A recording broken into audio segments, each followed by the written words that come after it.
ఏమైందమ్మా? ఎందుకు ఆ ఫ్లవర్ వాజ్ని అలా పడేసావు? అవమానంగా ఉంది. సిగ్గుతో చచ్చిపోవాలనిపిస్తుంది నాకు.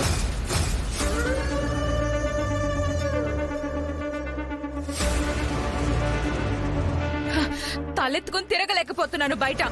ఫ్రెండ్స్ తో కలిసి సినిమాకో షికార్కో పబ్బుకో వెళ్లాలంటేనే భయం వేస్తోంది.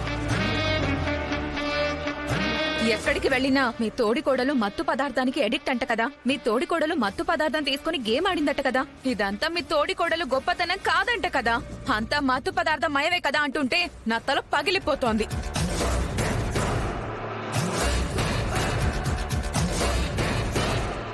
ఏది చూడండి, ఏయ్, తలెక్కడ పగిలిపోయింది? ఇంత ఇన్సల్ట్ నా వల్ల కాదు. ఇదంతా ఎలా జరిగిందో నీకు తెలీదా? మీరు ఆగండి సౌర్య సార్, తనని మాట్లాడనివ్వండి. నేను మాట్లాడట్లేదు, నా బాధని చెప్పుకుంటున్నాను. బాధ? ఏం చేస్తాం అస్మిత? అంతా మన కర్మ, మన ప్రారబ్ధం. అలాంటిది నా కోడలైంది, నన్నేం చేయమంటావు? జరిగే అవమానాలన్నీ దిగమిగుకుని నేను మాత్రం భరించట్లేదా? వద్దురా వదిలేరా అంటే వాడు వింటున్నాడా? ప్రమీల, ఏం మాట్లాడుతున్నావు? అస్మిత ఏదో ఆవేశంతో మాట్లాడుతుంది అంటే నువ్వు కూడా తనకి వంత పాడతావా? అదంతా నిజమని నువ్వు నమ్ముతున్నావా? మాట్లాడినివ్వండి నాన్న. ప్రతి ఒక్కరికి నోరు మూసుకునే టైం వస్తుంది కదా. ఎక్కడో ఏదో పొరపాటు జరుగుంటుంది. వదిన అలాంటిది కాదు. ఎవరైనా ఏమైనా మాట్లాడితే నువ్వు వాళ్ళ నోరు మూయించాలి కదా. ఎంతమంది నోళ్లను మూయించాలి నేను? ఒకళ్ళ ఇద్దరా? ఎటు వెళ్ళినా అడిగేవాళ్లే.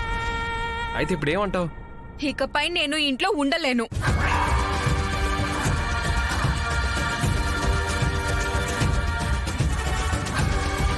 నా భర్తను తీసుకెళ్లి నేను వేరే కాపురం పెడతాను. తను ఈ ఇంట్లో ఉంటుందో శిక్ష పడి జైలుకు వెళ్తుందో నాకు సంబంధం లేదు.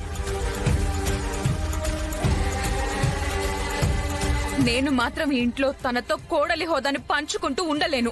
ఒక్క క్షణం కూడా నేను ఉండలేను. ఎందుకా ఇందాకటి నుంచి నిప్పులు తొక్కిన కోతిలాగా ఎగిరెగిరి పడుతున్నావు? ఏం మాట్లాడుతున్నావు? అవునత్తయ్య, ఇంకా మీకు అస్మిత ప్లాన్ అర్థం కాలేదా? ఈ ఇంట్లోనే ఉంటే తన కడుపులో పెరుగుతున్న బిడ్డని లేకుండా చేయడానికి మనం ఎప్పుడూ ఒప్పుకోం కదా.